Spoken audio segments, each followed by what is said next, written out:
certain genes are dictators. I'm talking about the genes that say blue eyes or brown hair. They are dictators, they give orders, you can't argue. But the genes for diabetes are committees. They're making suggestions. And you could say, well, wait a minute.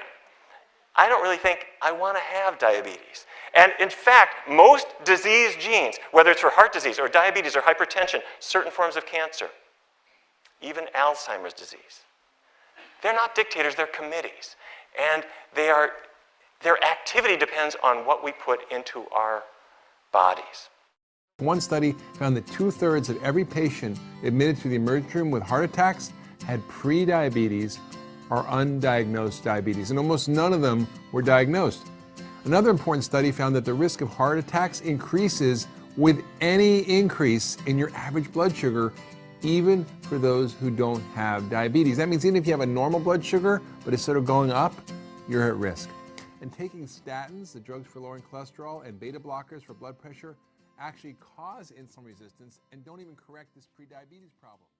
The good news is that it is curable. Now, what is the cause of diabetes? Well, many people, when they hear that, they think, well, it's elevated blood sugar. And in fact, that's what many physicians believe, and they believe that most of the cause and the damage is related to the elevated blood sugar. But I'm telling you that it's simply not the case. The blood sugar is an artifact. It's a side effect of a more foundational physiological processes undergoing that most physicians are absolutely clueless of, because if they understood it, they wouldn't make the very serious mistake, and I'm calling it beyond serious mistake, of prescribing insulin for a type 2 diabetic, which I believe at some point in the future will be medically negligent practice and will be grounds for reprimanding a physician's license.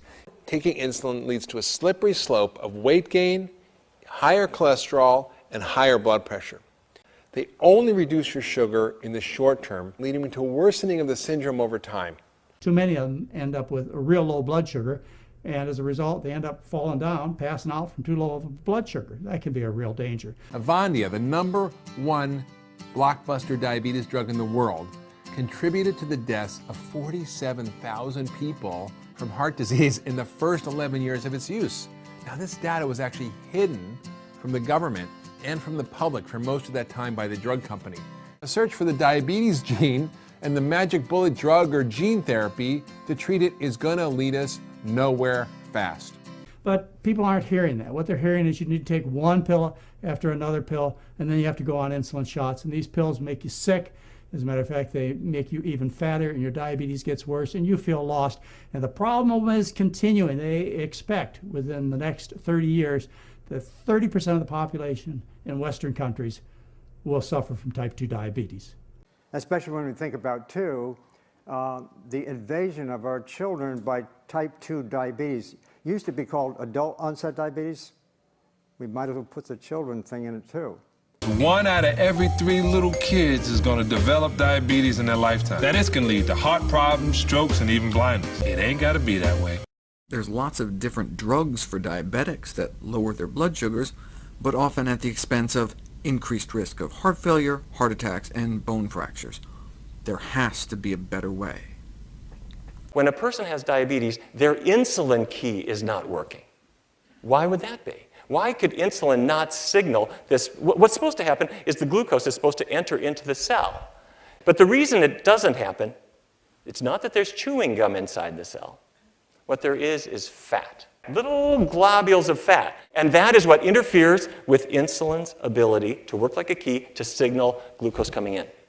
The sugar cells get coated in fat, the receptor sites get coated in fat, the insulin gets coated in fat. The end result is that we have a period of time where sugar can't get picked up by insulin. Medically, this is referred to as insulin resistance. But in fact, if we lower the fat, the dietary fat, for even a short period of time, insulin resistance disappears. It's not that the person is insulin resistant, it's that the conditions make it impossible for insulin to do its job. There was a 90-day study done of 650 plus participants at the Pritikin Longevity Center. More than 3/4 of them were able to get rid of their diabetes, basically. They no longer had diabetes when they ate this way. Kept that fat down, their diabetes went away. Now you can up your defenses by eating more fruits and vegetables, having more vegetarian and vegan meals. These steps can be the power plays to protect you and your family against the risk of diabetes. You put 20 diabetics, for example, on even a near-vegetarian diet, and in 16 days, half don't even need to take insulin anymore, and those who do are on half the dose. Sure, vegans got lower diabetes rates, right? They're so skinny, right? But even at the same weight, vegans have just a fraction of the diabetes risk. Processing meat will require a huge insulin response. The more protein you eat, the more insulin your body needs to make, thus increasing the chances of insulin resistance and type 2 diabetes. מיד אחרי ארוחה שיש בחלב יש עלייה ברמות אינסולין. מוצרי חלב מעלים רמות אינסולין ובכך תורמות להתפתחות התסמונת המטבולית שהיא שלב מקדים להתפתחות סוכרת. In countries like China, Japan, Thailand, Cambodia, where it's a very high carbohydrate diet but a very low fat diet, they have the lowest diabetes rates in the world. The American Diabetes Association position is that diabetics should be able to eat all the fruit they care for. This is not a problem. The American Medical Association has gone on record saying that blood sugar issues, although they are called blood sugar issues, they are caused from the overconsumption of fat, and that if we can just drop fat consumption down to acceptable levels, which science has shown us through the longest studies ever performed on humans in nutrition, the largest studies ever performed on nutrition, all the sports science shows us that our uptake, transport, and delivery of sugar into the bloodstream, through the bloodstream, and out of the bloodstream is dependent on our fat consumption, and that the more fat we consume, the less efficient our ability to uptake, transport, and deliver sugar, meaning that it gets stuck in the bloodstream. Well, where does fat come from? It comes from two sources: animal products, animal fat, and vegetable oils. We have a species-specific diet, whole, fresh, ripe, raw, organic plants, and we eat enough fruit so that we're satiated totally between meals, experience no cravings, and walk around guilt-free, happy, in a sweet life. A whole food, plant-based diet with little or no of the three devils, oil and fat being one, sugar and salt. If you follow this, I can guarantee you, you won't need those diabetic medications. We can cut your diabetic medications down right away. We'll have you become, we won't be controlling your diabetes. If you're a type 2, we'll be having you become undiabetic. And you'll get dramatic results that'll add many years to your life and prevent you from developing blindness, leg amputations, kidney failures, and all these horrendous tragedies that befall people with diabetes. Type 2 diabetics are always curable by fixing the problem, which is the Western diet. Why not? Think about it. The definition, type 2 diabetes, a dietary disease by definition. Why couldn't you fix it? You can. Make sure you're exercising.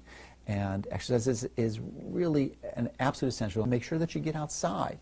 Ideally, you want to get outside with as minimal amount of clothing as possible, that the sun is shining on as much skin as possible so that you can make vitamin D, because vitamin D absolutely is essential to controlling your blood sugar. You can absolutely cure this disease without drugs, without surgery, and mostly without supplements. So that's the key. You absolutely have the tools, the resources to take control of your health, and by applying these properly, you can do it. You absolutely can do it. It's just a matter of getting the discipline, getting the support, and knowing that you can absolutely take control of your health.